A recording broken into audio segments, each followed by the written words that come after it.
que pedir tiene que ver con la voluntad de Dios. Santiago deja muy claro que no se trata de pedir mal para nuestros deleites, sino de pedir para aquellas cosas que edifican la obra del Señor. Si ustedes van por un segundo en sus Biblias, por favor vayan a Evangelio de Mateo y vamos a ir al capítulo 19, por favor.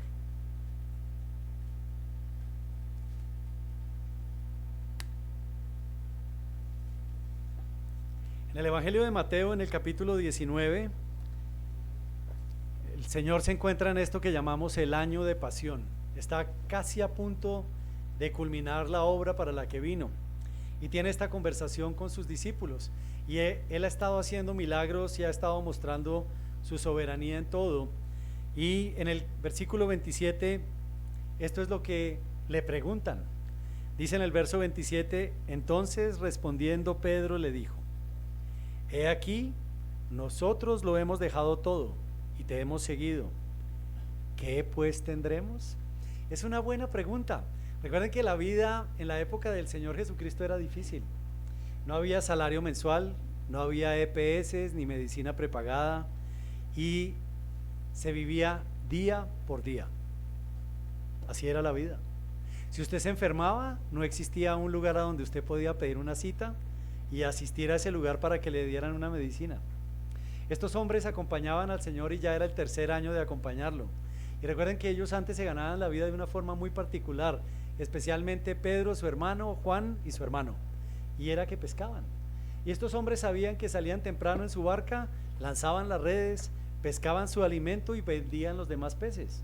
Y esa era una forma de sustento, y era una forma de sustento muy eficaz. Y resulta que Pedro le dice al Señor: nosotros hemos seguido lo que tú nos has propuesto y te dejamos todo lo que teníamos. ¿Y ahora qué? Y es una buena pregunta porque imagínense, los otros 11 están escuchando la pregunta de Pedro y seguramente algunos no se atrevían a preguntarle eso al Señor, pero Pedro sí se atrevía y le preguntó. En el verso 28 dice: y Jesús les dijo: de cierto os digo que en la regeneración, cuando el Hijo del Hombre se siente en el trono de su gloria, vosotros que me habéis seguido también os sentaréis sobre 12 tronos para juzgar a las 12 tribus de Israel. Estos hombres eran pescadores y letrados del vulgo. De acuerdo a Josefo, el historiador, la región de Galilea era donde estaban los mayores pendencieros de Israel. Era la clase de personas que se agarraba a puños por cualquier cosa. Esos eran los discípulos del Señor. Tenía un guerrillero, ¿se acuerdan de un cananista? Un recaudador de impuestos. Esos eran los discípulos del Señor, pero después de 3 años en la presencia del Dios hecho carne, estos hombres habían cambiado. Pero fíjense que por supuesto las necesidades no habían cambiado. Nosotros tenemos necesidades igual que Pedro.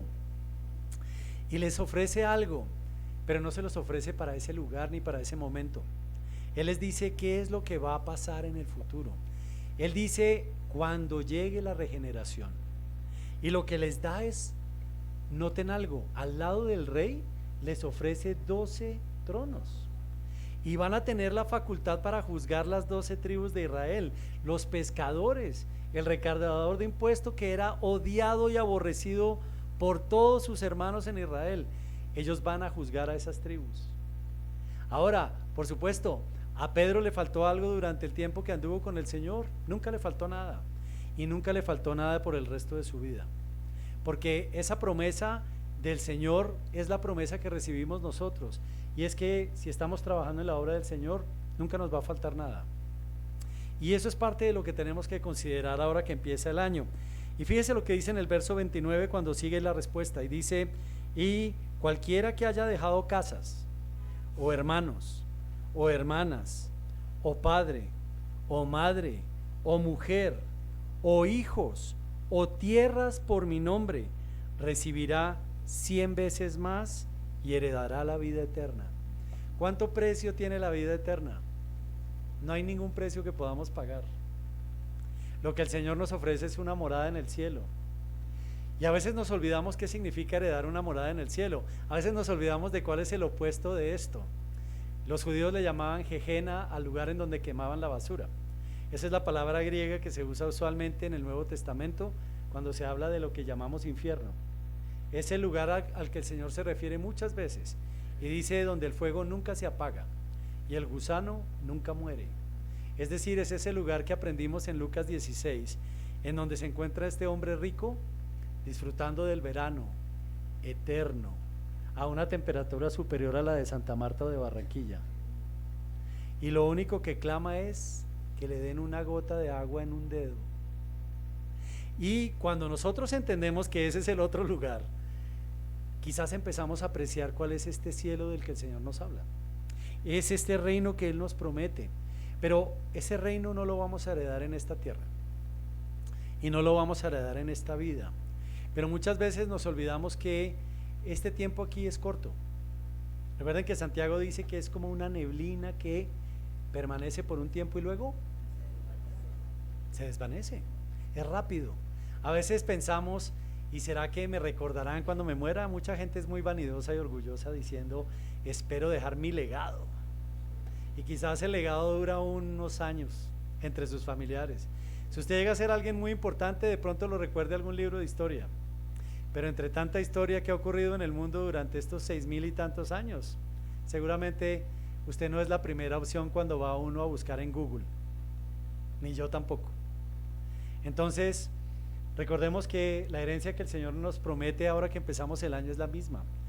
Tenemos que conservar nuestra corona, tenemos que preocuparnos por nuestro ministerio, tenemos que preocuparnos por el hoy, tenemos que trabajar duro por hacer lo que el Señor nos manda y recibiremos esta herencia que Él prometió a sus apóstoles. Es la misma que nos prometió. Fíjense que aquí dice a aquellos que hayan dejado. Es probable que usted haya dejado tierras, casas, hermanos, hermanas, porque esa es la vida cristiana. Muchas veces recuerden como el Señor enseñaba, los enemigos serán los de su propia casa. Y sí, a veces es doloroso decirlo, pero por más que intentamos, ahí siguen siendo nuestros enemigos. No importa cuál testimonio demos, no creen igual y más bien somos los locos, fanáticos que siguen a este Cristo que quizás ni existió.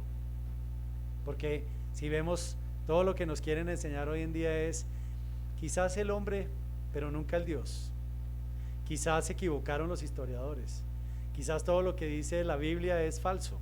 Quizás la traducción era mala. Quizás no tienen suficientes buenas fuentes para hablar de él. Esto igual pasó hace 2000 años. Quizás tergiversaron la historia de los fanáticos y lo seguían. Pero la verdad es que Cristo es la verdad. Recuerden que cuando Pilatos estaba frente a él le dijo, yo soy la verdad. Y Pilatos preguntó, ¿qué es la verdad? O sea, tenía el corazón típico del hombre que no sabe que está parado delante de su Dios. Y lo único que hace es, aquí el juez que decide que es falso y verdadero soy yo. No seamos esa clase de persona. Pedro recibió su respuesta y todos los demás escucharon.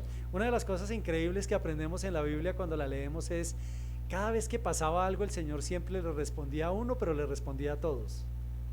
¿Por qué? Porque la enseñanza era para todos. Y esa enseñanza quedó grabada en ellos.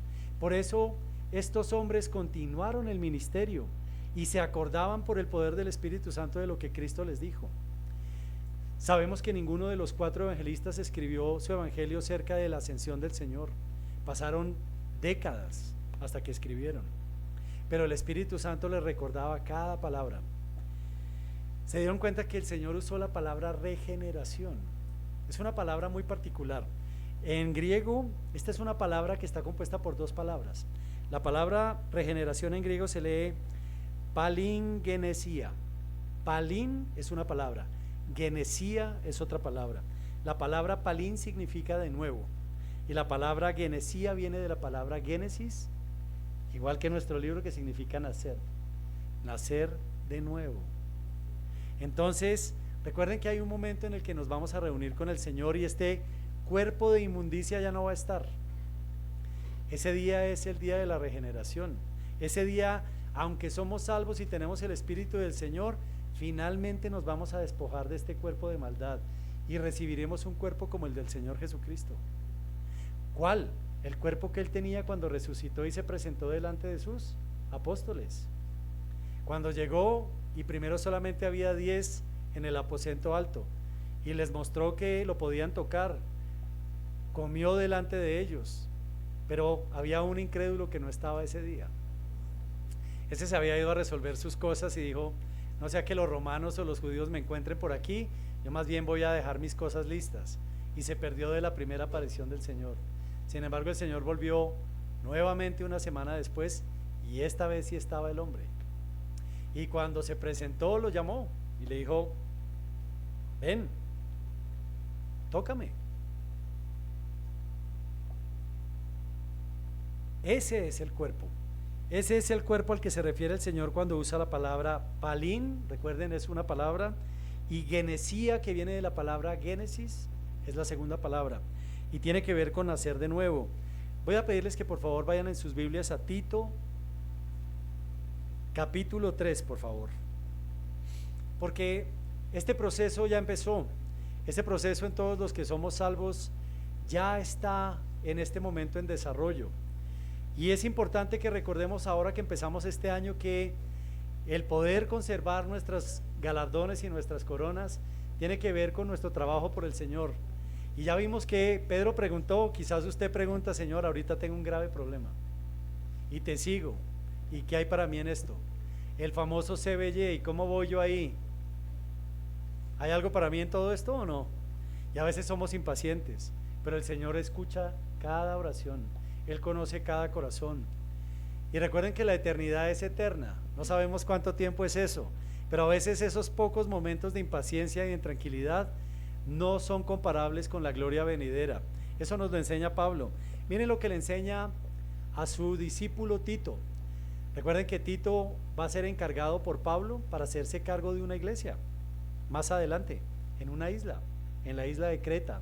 Él va a ser el encargado de manejar una iglesia que se fundó cuando Pablo se encontraba de regreso a Roma, cuando lo llevaban preso. Realmente no lo llevaban de regreso, de hecho lo llevaban era preso. Y dice así en Tito capítulo 3 verso 3: porque nosotros también éramos en otro tiempo insensatos. No seamos insensatos, rebeldes, extraviados, esclavos de concupiscencias y deleites diversos, viviendo en malicia y envidia, aborrecibles y aborreciéndonos unos a otros. No tenemos que olvidarnos de dónde nos sacó el Señor. Eso éramos nosotros. A veces uno dice, no, yo no era tan malo. Frente a Dios, ninguno de nosotros se ve ni siquiera de color gris. Todos nuestros pecados están ahí, así como lo describe correctamente el apóstol cuando le está enseñando a su discípulo. Verso 4: pero cuando se manifestó la bondad de Dios nuestro Salvador y su amor para con los hombres, ¿cuándo se manifestó? Cuando envió a su Hijo a que viniera a sacrificarse por nosotros. Dice, nos salvó. Eso fue lo que hizo Cristo con su sangre. Él nos salvó. Hay gente a la que no le gusta hablar de la sangre de Cristo. Esa es la única forma de salvarnos. Tenía que haber sufrido y derramado su sangre. Alguna gente dice, uy, pero ¿cómo así horrible la sangre? Ese era el único sacrificio posible. No había otro. Él tenía que morir en la forma en la que murió. Nos salvó no por obras de justicia que nosotros hubiéramos hecho, sino por su misericordia, por el lavamiento, y miren la palabra que vuelve y usa aquí, de la regeneración. Otra vez usó la misma palabra Pablo. ¿De quién la aprendió? De Cristo. Pablo era un hombre muy letrado y él no pone esta palabra aquí por casualidad. Él sabe por qué usa esta palabra justo en este momento, cuando le está dando esta carta a Tito, a quien le va a encargar una iglesia, y le va a decir, ve a esa isla y te vas a encontrar con toda clase de personas, pero haz la obra. Y una de las formas de recordarle cuál es la obra es recordarle quiénes éramos antes y recordarles qué fue lo que el Salvador hizo. Y dice, por el lavamiento de la regeneración y por la renovación en el Espíritu Santo. Esa parte ya empezó. La renovación en el Espíritu Santo fue la primera etapa. No debemos olvidarnos que ese estado pasado que acaba de describir Pablo cambió el día que creímos en Cristo, le entregamos nuestra vida y lo reconocimos como Señor y Salvador, nos arrepentimos de todos los pecados y Él los llevó todos y los perdonó. Ese día se dio esta primera etapa y es Fuimos renovados porque el Espíritu Santo entró en nosotros y pagó las arras, así como en un matrimonio. Y lo que falta por cumplirse es que seamos entregados al novio. Recuerden que nosotros somos la novia. Y eso va a pasar. Cada uno de nosotros va a llegar allá. Entonces, mire lo que dice en el sexto: el cual derramó, está hablando del Espíritu Santo, en nosotros abundantemente por Jesucristo nuestro Salvador. ¿Cuál fue la herencia que el Señor nos dejó una vez que partió de este mundo? Él les prometió el Espíritu Santo y Él está aquí todavía.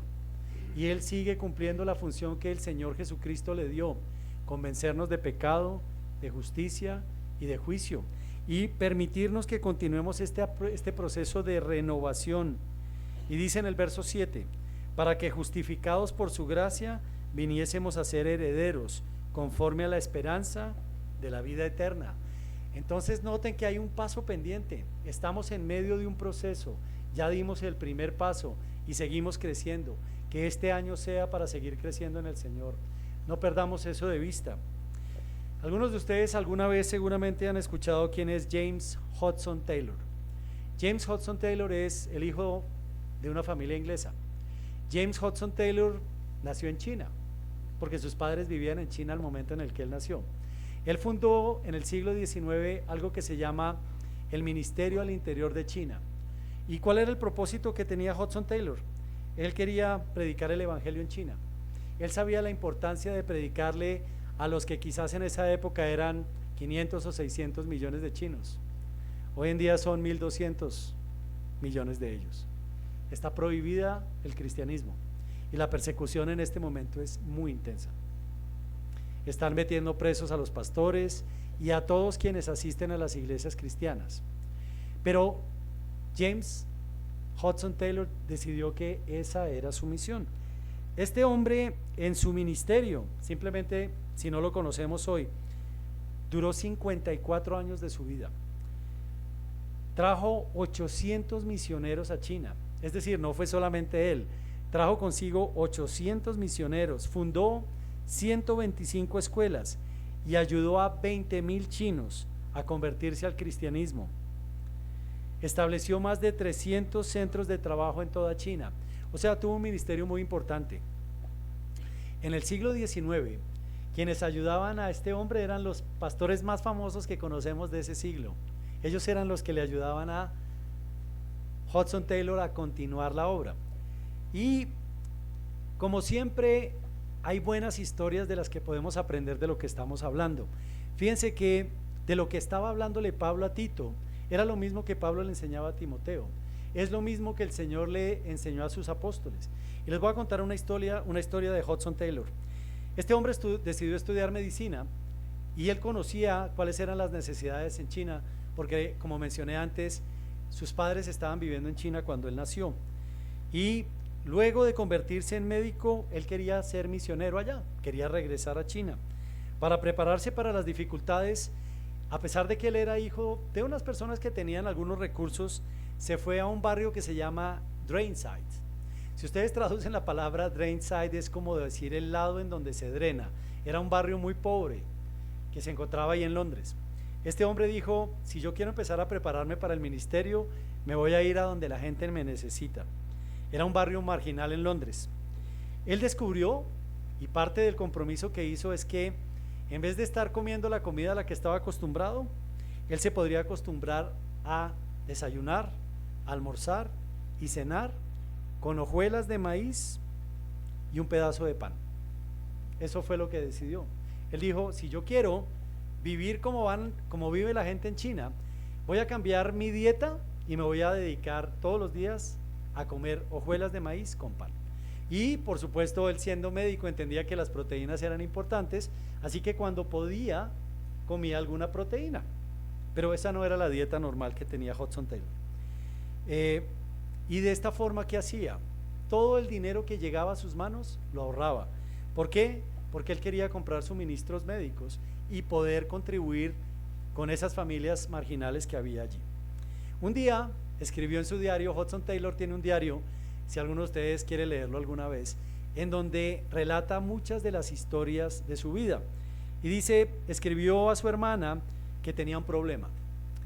El médico del que él era aprendiz en esa época se olvidaba de pagarle su salario semanal. Es decir, el médico a quien él le reportaba, del quien era el aprendiz, hagan de cuenta que era como el rural de la época, no le pagaba. El hombre vivía en un barrio marginal, pero no le pagaban frecuentemente como prometían. Hudson tenía que recordarle a este médico pagarle todas las semanas. Finalmente, llegó el momento de pagar el alquiler y Hudson no tenía dinero. Se le había olvidado al médico pagarle el sueldo. Cuenta él que era un viernes y como el médico olvidó pagarle otra vez, este hombre regresó a casa completamente desanimado y confundido con Dios, porque él, en vez de insistirle al médico, puso esto en oración y le dijo: Dios, recuérdale a mi jefe que me pague. Pero no le pagaba, solo tenía media corona en el bolsillo para el fin de semana. Si nosotros hacemos la cuenta de cuánto era media corona, en nuestros pesos colombianos de hoy eran 70.000 pesos. Eso era lo que él tenía. Eso le alcanzaba para 3 comidas generosas en un restaurante promedio de la época. Eso era lo que él podía comer con 70.000 pesos. Al llegar a su apartamento, lo recibió un hombre pobre que vivía cerca de él. Él llegó al lugar y ahí estaba el hombre pobre. Y este hombre le rogó que fuera a ver a su esposa que acababa de dar a luz. El hombre venía desanimado y aceptó a regañadientes. Casi que, si me pudiera escapar de esto, me escapo. Pero finalmente lo convenció. Y el hombre llegó a la casa de este hombre y encontró a una cantidad de niños acurrucados en una vivienda de una sola habitación. Él describió la vivienda como miserable. Eso dejó escrito en su diario. Una mujer yacía en un catre, en un rincón, y un bebé lloraba en sus brazos. Recuerden que este hombre era médico. Hudson sabía que el bebé no estaba tomando leche y la razón era que la madre estaba desnutrida. De hecho, toda la familia tenía hambre. Él supo de inmediato que el Señor quería que le diera a él su media corona. Es decir, cuando el hombre llegó allí y vio este espectáculo, por dentro dijo: ok, yo sé lo que me estás pidiendo. Más tarde escribió: necesitaban comida, pero yo también. Así que guardé mi dinero y en cambio les conté que aunque sus circunstancias eran muy angustiosas, miren lo que les respondió: había un Padre bondadoso y amoroso en el cielo. Eso fue lo que les respondió. Algo dentro de él, escribió, me gritó: eres un hipócrita. Les estás hablando de un Padre amoroso en el que tú no estás dispuesto a confiar. El hombre, o sea, el padre de familia, le pidió a Hudson que orara por ellos antes de irse. Él accedió a orar por ellos y todos se arrodillaron en la habitación y una batalla se desató dentro de su mente. Y mientras comenzaba a orar, sin ningún deseo, sin estar alegre, después de decir amén, se levantó y entregó la media corona. Él no tenía ganas de entregársela. Y dice, la familia apenas pudo contener su gratitud. Y dice, solo entonces sentí gozo. Cuando Hudson regresó a casa, se comió su último plato de avena, ya no le quedaba más. Y agradeció al Señor. Y se acordó de que no tenía dinero y le pidió nuevamente al Señor. Al día siguiente llegó un paquete anónimo. El paquete contenía un par de guantes de invierno, porque era invierno, y él los necesitaba. Y dentro de uno de los guantes había 4 veces más la cantidad que él le entregó.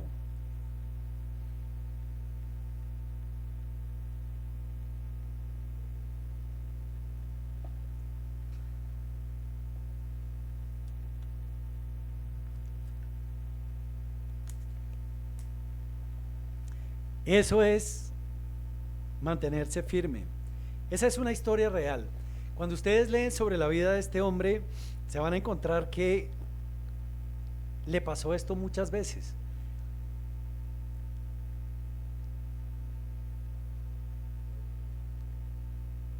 y siempre recibió la ayuda del Señor. Así que de eso se trata empezar un año, es mantenernos firmes, retener lo que el Señor nos ha dado. Vayamos otra vez a Apocalipsis capítulo 3, verso 7, por favor, y vamos a leer lo que escribió el apóstol a la iglesia de Filadelfia. Si ustedes se dan cuenta, en el orden en el que va el Señor escribiendo o dictándole esto al apóstol en las iglesias, entendemos que hay diferentes tipos de iglesias, pero cuando llegamos a la iglesia de Filadelfia, nos encontramos con una iglesia como esta. Es una iglesia muy parecida a esta, pero tenemos que seguir trabajando y en la brecha. Esto fue lo que escribió Apocalipsis capítulo 3, verso 7. Dice el Señor así: escribe al ángel de la iglesia en Filadelfia, esto dice el santo, el verdadero, el que tiene la llave de David, el que abre y ninguno cierra, y cierra y ninguno abre. Yo conozco tus obras. He aquí he puesto delante de ti una puerta abierta, la cual nadie puede cerrar, porque aunque tienes poca fuerza, has guardado mi palabra y no has negado mi nombre. ¿Se dan cuenta qué es lo que hace esta iglesia poderosa? Nunca ha negado al Señor. Eso es parte de nuestro compromiso cuando empieza el año. Verso 9. He aquí yo entrego de la sinagoga de Satanás a los que se dicen ser judíos y no lo son, sino que mienten. He aquí yo haré que vengan y se postren a tus pies y reconozcan que yo te he amado. Fíjense lo que le está diciendo a la iglesia de Filadelfia, que todos los inconversos que han sido hijos de Satanás, ¿a dónde van a llegar? A los pies del Señor. Y fíjense que esa es la ventaja que tenemos como iglesia pequeña. Muchas veces decimos somos muy pequeños, quizás no tenemos espacio, pero realmente ¿dónde está el crecimiento? Aquí adentro. Las paredes, si es la voluntad del Señor, Él las hará más grandes. Si este no es el lugar, Él dará el lugar. Pero mientras tanto, tenemos que seguir trabajando como la iglesia de Filadelfia. El Señor va a traer más personas aquí y va a poner más personas a sus pies. Y por eso es muy importante que continuemos. Mire lo que dice el Señor escribiendo a través del apóstol, verso 10: por cuanto has guardado la palabra de mi paciencia. Guardado, recuerden que significa conozco la palabra y la pongo en práctica. Y yo también te guardaré de la hora de la prueba que ha de venir sobre el mundo entero para probar a los que moran sobre la tierra. ¿Qué está diciendo cuando dice te guardaré? Es que ya no vamos a estar aquí. El día de la prueba del mundo está cerca. ¿Cuál es ese día?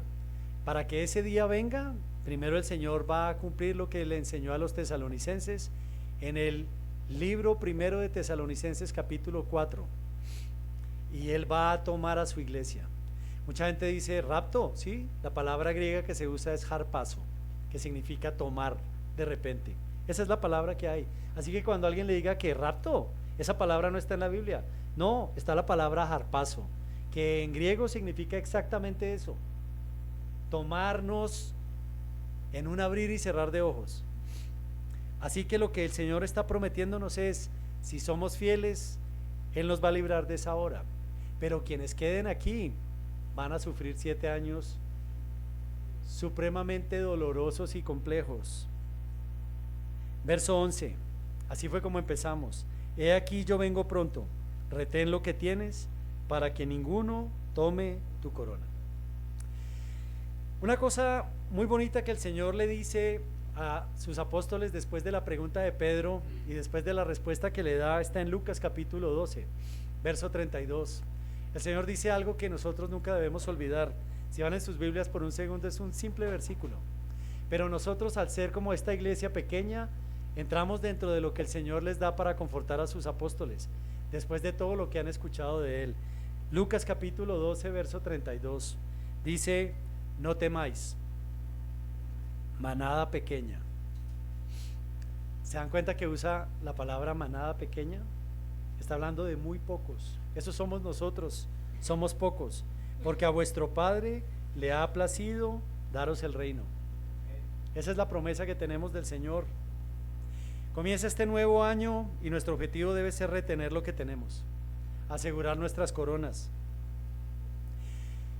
Hudson Taylor presentó 4 puntos muy interesantes cuando escribía a la misión en China, cuando la misión ya había empezado, cuando los frutos de ese sacrificio que leímos hace un rato ya estaban en marcha.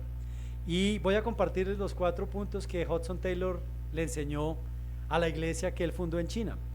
Hudson Taylor decía que hay 4 cosas que podemos hacer y son buenas 4 cosas que podemos empezar a hacer ahora que comience el año. La primera que Hudson Taylor les enseñó a partir de la palabra que hemos leído es: mejoremos el carácter de nuestro trabajo. ¿Qué significa mejorar el carácter de nuestro trabajo? Muchas veces estamos aburridos y decimos: quizás yo no sigo haciendo esto más, quizás ya me cansé, quizás no soy tan bueno en esto. Pero recuerden que nosotros somos como un instrumento fino en manos del Señor, así que no nos cansemos. Muchas veces sentimos: alguien más lo puede hacer, alguien más lo va a hacer mejor que yo. No rinda su puesto, no rinda su deseo. Todos los que estamos aquí, por la pregunta que hice antes de empezar la predicación, somos hijos del Señor y somos salvos. Y quizás todavía usted no está en alguno de los ministerios del Señor. Quizás de pronto usted sigue siendo un agente secreto del Señor. Nadie sabe que es hijo del Señor, es un agente secreto. Quizás este sea el momento de cambiar su carácter y empezar a hacer el trabajo. Quizás no necesita empezar nada nuevo. Muchas veces decimos: Señor, quiero otro ministerio, dame otro. La pregunta es: ¿ya está haciendo el que tiene como el Señor quiere que lo haga? A veces pedimos más, pero el Señor es sabio y sabe cuándo entregarnos otro ministerio. No nos afanemos por hacer más cosas cuando no hemos terminado de hacer las que ya tenemos. El carácter nuestro se basa en hacer con amor, dependiendo de Cristo, lo que Él nos ha entregado. Sigamos firmes allí. Lo segundo que Hudson Taylor le dijo a su iglesia en China fue: profundicemos en las disciplinas espirituales.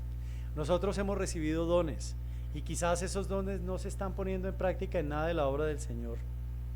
Recuerden que Pablo le escribía a Timoteo, a su hijo espiritual, en la primera carta de Timoteo, capítulo 4, verso 7, escribió así: desecha las fábulas profanas y de viejas. Es muy particular, Pablo era muy directo. Olvídate de los chismes, no te detengas a discutir tonterías, concéntrate en lo importante. Y le decía así: ejercítate, ejercítate. Y la palabra ejercítate tiene que ver en ejercitarse en la piedad. ¿Qué es la piedad? Es la dependencia de Dios. Es cuando yo rindo mis necesidades y le digo: Señor, quiero hacer lo que tú quieres que yo haga, muéstramelo, dame fortaleza, haz que mis dones se pongan en práctica, ayúdame. Y la palabra que usa aquí Pablo es la palabra en griego gymnase, es la palabra que da origen a nuestra palabra gimnasio. Imagínense que lo que Pablo le está diciendo a su hijo espiritual es: hay que ir al gimnasio. ¿Y qué es lo que hay que ejercitar? Hay que ejercitar la piedad. Olvídese de las fábulas y de los chismes, deje de discutir tonterías que no sirven para nada. Las genealogías, cada vez que Pablo llegaba al ser judío a alguna sinagoga, todos empezaban a ver: pero ¿quién era la madre de Cristo? ¿María y el padre? ¿Y cómo viene aquí la secuencia hasta David? Esas eran las discusiones que todos querían tener con Pablo. Y Pablo le dijo: no discuta eso, predique el evangelio. Si alguien viene a decirle: oh, es que nos hablaron que hubo este milagro maravilloso y lo hizo uno de los apóstoles del Señor. No lo hizo ningún apóstol del Señor, lo hizo el poder del Espíritu Santo en el apóstol. Porque a la gente le gustan las historias y los cuentos. Por eso Pablo le decía: desecha eso, enfócate en la piedad. Y efectivamente la piedad requiere ejercicio de gimnasia, así como él escribió. Hace años, en un video motivacional, cuando yo estaba más en el mundo, veía a un hombre al final del video que aparecía corriendo en una playa. En la playa venían una cantidad de estrellas de mar y este hombre corría y agarraba y devolvía la estrella al mar. Y entonces decía, de forma motivacional, que el trabajo de él era asegurarse que ninguna de las estrellas de mar se muriera. Y lo que él debía hacer era tomar cada estrella que era arrojada fuera del mar y regresarla. Eso era un video motivacional. ¿Cuál es la gimnasia de la que aquí está hablando el apóstol? La gimnasia es Recuerden cuánta gente muerta hay alrededor de nosotros, muertos en sus pecados y sus delitos. Él no está pidiendo que regresemos una estrella de mar. Él está pidiendo que prediquemos a las almas que están perdidas. Esas son las almas que necesitan de nuestro esfuerzo. Es ahí donde vamos a probar el carácter de nuestra piedad. Un buen recordatorio que hacía Hudson Taylor. Recuerden el primero, tenemos que mejorar el carácter del trabajo. No se trata de que haga muchas cosas, haga bien la que tiene ahora. Segundo, ejercítese en la piedad, haga ejercicio. ¿Cómo se hace ejercicio? Predicando el evangelio. Lea la Biblia, no se aparte de su Biblia. Su Biblia contiene la palabra completa de Dios. No es la interpretación de alguien sobre lo que Dios dijo, es la palabra verdadera e inspirada por Dios. Hudson Taylor decía en el número 3, quiten las piedras de tropiezo, pero agregó algo muy particular, si es posible. Él decía que cuando estamos trabajando para el Señor, siempre vamos a encontrar piedras de tropiezo, siempre. Y él decía si es posible, porque muchas veces nos vamos a encontrar que hay personas que no nos van a dejar hacer la obra, que van a interferir en la obra. Hudson Taylor decía, ¿cuál es nuestra obligación? Amarnos los unos a los otros. Este creyente está en contra mía, entonces hable con él y perdónelo. Es que no me puedo hablar con él porque no se deja hablar, entonces invite a su pastor o a alguno de sus hermanos a que participe. Pero nuestro trabajo no es estar en contiendas, ni es estar en iras. Nuestro trabajo es amarnos, es perdonarnos. ¿Acaso el Señor no perdonó a todos? ¿Quién soy yo para juzgar a los demás? Entonces, lo que dice Taylor aquí, lo que dice Hudson Taylor es, no nos olvidemos de eso. Nosotros tenemos que quitar las piedras de tropiezo, pero quitar las piedras de proceso no es darle un golpe al hermano o darle un grito, es amarlo. Y si no se puede, bueno, sigamos orando por los hermanos. En algún momento dejará de ser piedra de tropiezo. Pero ¿quién va a hacer ese cambio? El Señor. ¿De acuerdo? Y había algo más que decía Hudson Taylor que es muy particular cuando uno lo lee como lo escribió. Él decía, engrasar las ruedas donde se atascan. Es muy particular porque así como vemos que hay piedras de tropiezo en el ministerio, hay cosas que no van a la velocidad que nosotros queremos. Pareciera que uno lleva una carreta que pesa mucho y que vamos en subida y se regresa y la empujamos y se regresa, y quizás lo que hace falta es echarle grasa a las ruedas. ¿Se ha visto cuando usted le pone grasa a las cosas que están trabadas e inmediatamente empiezan a moverse mucho más fácilmente? Ahora mire lo que dice Hudson Taylor sobre esto, se los voy a leer como está escrito. Dice, en realidad lo que él tenía en mente con esta declaración eran las relaciones personales. Aconsejó que se usara el aceite del amor y se aplicara generosamente a aquellas relaciones que tienden a atascarse. Escribió, no hay sustituto para amarse unos a otros. Una cosa son los tropiezos, pero otra cosa son esas cosas que parece que no se mueven porque el hermano, es que el hermano siempre llega tarde, es que el hermano siempre está en contra, es que no nos podemos poner de acuerdo. ¿Qué dice aquí Hudson Taylor? Engrasemos esas relaciones, pero ¿cómo? Con el amor. Hablemos las cosas. Cuando tenemos un propósito, oremos juntos por ese propósito. El Señor nos da la respuesta. Si ya somos salvos, recordemos que la carrera cristiana no se trata de cómo comenzamos, se trata de cómo terminamos. Todos comenzamos emocionados, cantamos, qué energía. Así dice alguien en la radio, ¿cierto? Entusiasmo, qué entusiasmo, ¿cierto? Así empezamos todos en la carrera, con mucha energía y con mucho entusiasmo. Pero no se trata de cómo empezamos, se trata de cómo terminamos la carrera. Por eso Pablo decía al final, ya terminé. Pero le tomó años de sufrimiento, muchos, pero muchos de bendiciones y de satisfacciones en Cristo. Esa es la carrera. No ha terminado para los que estamos aquí hoy, algún día va a terminar, pero no nos olvidemos que termina hasta que termina. No olvidemos los 4 pasos que acabemos de hablar. Mejoremos el carácter de nuestro trabajo. No se trata de más ministerios, hagamos bien los que tenemos. Ejercitémonos en la piedad, acuérdense del gimnasio. Sigamos leyendo nuestras Biblias, haciendo nuestros devocionales. Quitemos las piedras de tropiezo cuando es posible. Hay algo que decía Hudson Taylor que es muy interesante sobre las piedras de tropiezo. Siempre alguien llegaba, en esa época no había teléfono ni WhatsApp ni nada, ¿no? Le llegaba una carta desde China y decían: pastor, tenemos un problema. Y lo que él aprendió a través de la oración y del trabajo durante todos esos años es que al principio aparece la palabra imposible. Pastor, esto es imposible. Pero en la medida que nos adentramos en la oración, engrasamos con amor las cosas, entonces llega la palabra es difícil. Y finalmente, hecho, lo logramos. Eso es nuestro trabajo, es con el apoyo y el amor de Dios hacer que lo que parece imposible se convierta en difícil, y después de que es difícil sea hecho, y vamos a la siguiente, y vuelve otra vez a ser imposible, y vuelve a ser difícil, y ¿cuál vuelve a ser la tercera? Hecho, y vamos a la siguiente, y vamos a la siguiente, y ese ciclo se repite hasta que un día el Señor nos va a decir: bienvenido, hecho. Y recuerde lo que nos dijo: retén lo que tienes para que ninguno tome tu corona. Como aquí todos somos salvos, igual nunca debemos olvidar que el Señor a todos nos quiere recibir. Él quiere que todos nos salvemos. Él no quiere que ninguno se pierda. Por eso es paciente, por eso no ha regresado, por eso el juicio no ha venido aún, pero el juicio va a venir. Recuerden que en la época de Noé, Dios le dio 120 años a Noé.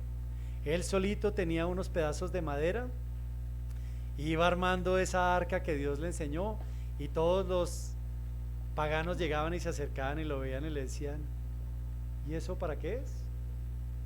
No es que va a venir algo llamado lluvia. ¿Qué? En esa época no había lluvia, no había agua que cayera del cielo, pero este hombre 120 años se mantuvo fiel, dando el mismo testimonio, y solamente 8 personas se salvaron. Así que vamos a hacer una oración para terminar. Cerremos los ojos, por favor. Señor Jesucristo, reconozco que soy pecador y que de continuar por este camino mi alma se va a perder.